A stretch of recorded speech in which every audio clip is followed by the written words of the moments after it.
Hey everyone, and welcome. Today we are diving into Malcolm Gladwell's thought-provoking book, Talking to Strangers. Gladwell, known for his engaging storytelling and insightful analysis in books like The Tipping Point and Outliers, tackles a fundamental question: why are we so bad at understanding people we do not know? In Talking to Strangers, Gladwell explores the complexities of miscommunication and the assumptions we make when encountering unfamiliar people. The book delves into various real world events, from the tragic case of Sandra Bland to historical moments like Neville Chamberlain's interaction with Hitler, to illustrate how our interactions with strangers can go terribly wrong. Gladwell identifies two central puzzles. Number one, why can't we tell when a stranger is lying? And how can encounters with strangers sometimes make things go worse? Gladwell builds his analysis on three main ideas. Number one, default to truth. Gladwell draws on Timothy Levine's truth default theory, highlighting our tendency to trust others. He argues that while this trust is essential for a functioning society, it can also make us vulnerable to deception. Number two, transparency illusion. We often assume that people's inner feelings and intentions are easily readable. However, Gladwell challenges this notion, demonstrating that there is no universal way people express themselves. Number three, the importance of context. Gladwell emphasizes that we often fail to consider the context in which a stranger is operating. This lack of contextual understanding can lead to misinterpretation and flawed judgments. Malcolm Gladwell uses a series of real-world examples and case studies to illustrate how our inability to understand strangers lead to misjudgments and misunderstandings and even tragic consequences. Let's take a closer look at some of the most powerful examples from the book. The book begins and ends with the heartbreaking story of Sandra Bland, a young black woman who was pulled over by a police officer in Texas for a minor traffic violation. What should have been a routine stop escalated into an intense confrontation, leading to her arrest. Tragically, Sandra was found dead in her jail cell 3 days later.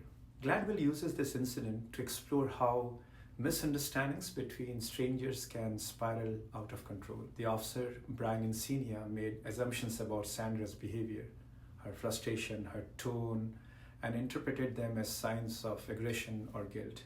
At the same time, Sandra likely misread the officer's intention and felt unfairly targeted. Gladwell ties this event to broader systematic issues like how law enforcement training encourages officers to treat every encounter as potentially dangerous. He argues that these protocols often fail because they do not account for the individuality or context of each person they encounter. Sandra Bland's story is a devastating example of how miscommunication and mistrust between strangers can have life-altering consequences. One of the historical examples Gladwell discusses is British Prime Minister Neville Chamberlain's infamous meetings with Adolf Hitler before World War II. Chamberlain believed he could assess Hitler's intention by meeting him face to face.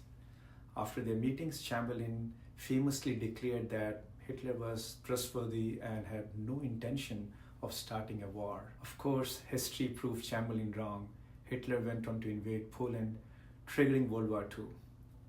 Gladwell uses this example to highlight what he calls the transparency illusion, our mistaken belief that we can accurately judge someone's character or intention just by observing their behavior or demeanor.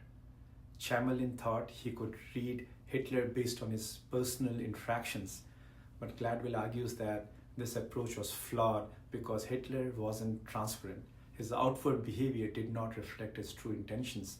This case shows how even experienced leaders can fall victim to faulty assumptions when dealing with strangers. Another fascinating case study is Amanda Knox, an American exchange student who was accused of murdering her roommate in Italy in 2007.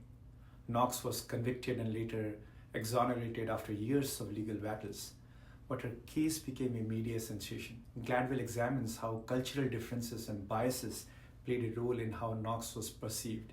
Italian authorities and media painted her as guilty based on her behavior after the murder.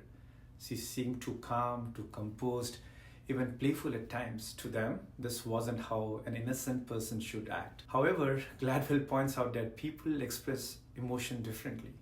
depending on their culture and personality. Knox's behavior wasn't necessarily suspicious, it just did not fit the investigator's preconceived notion of how someone in her situation should behave. This case underscores the dangers of assuming that we can read someone's inner feelings or guilt based on their outward actions. The Larry Nassar case is one of the most disturbing examples in the book.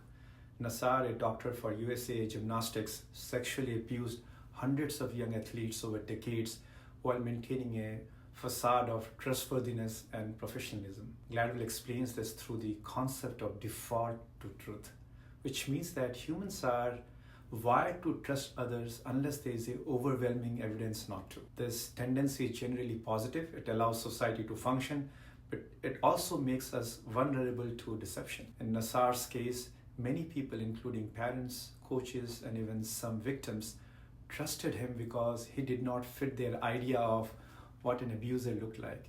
He was friendly, professional, and seemed genuinely caring.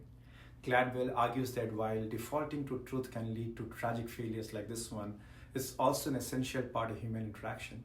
We simply cannot live our lives assuming everyone is lying. Another intriguing example is the story of Ana Montes, a senior analyst at the US Defense Intelligence Agency who was secretly working as a spy for Cuba for nearly 2 decades.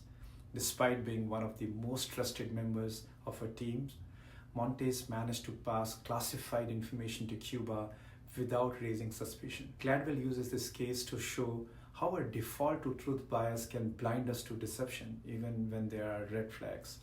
Montes' colleagues could not imagine that someone so competent and trustworthy could be a traitor. They defaulted to believing she was loyal because it was easier than questioning everything about her. Gladwell also tackles sensitive topics like sexual assault on college campuses by examining how alcohol impairs communication between strangers. He argues that alcohol doesn't just lower inhibition, it fundamentally changes how people perceive reality. In one example, Gladwell describes situations where both parties involved in an assault were intoxicated but had completely different interpretation of what happened. He emphasizes that alcohol creates barriers to understanding others' intention and actions, make it even harder for strangers to communicate effectively. Each of these stories highlights different aspects of why we struggle with understanding strangers. The Sandra Bland case shows how assumptions can escalate tensions. Neville Chamberlain's misjudgment demonstrates the danger relying on superficial impressions. Amanda Knox reminds us that cultural differences can cloud our judgment. Larry Nassar reveals how our tendency to trust can be exploited. The Cuban spy scandal highlights how deception often hides in plain sight. And college campus incidents shows how external factors like alcohol complicate communication. These examples aren't just stories, they are lessons about human behavior and interaction that we can apply in our own lives. So what can we learn from talking to strangers? Number 1, humility and restraint. We should approach interactions with strangers with humility and restraint, acknowledging that we may not fully understand them. Number 2, context matters.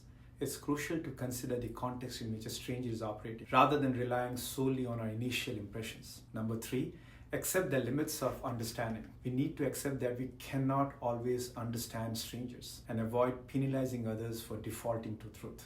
Overall, talking to strangers is a fascinating exploration of the challenges and complexities of human interaction.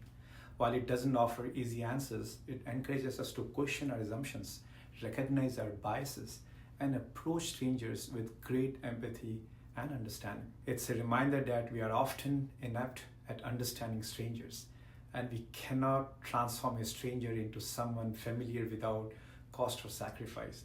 I highly recommend reading this book and reflecting on how you interact with strangers in your own life. Thanks for watching. Let me know your thoughts on talking to strangers in the comments below. Do not forget to like and subscribe for more book discussion like this. Thank you once again.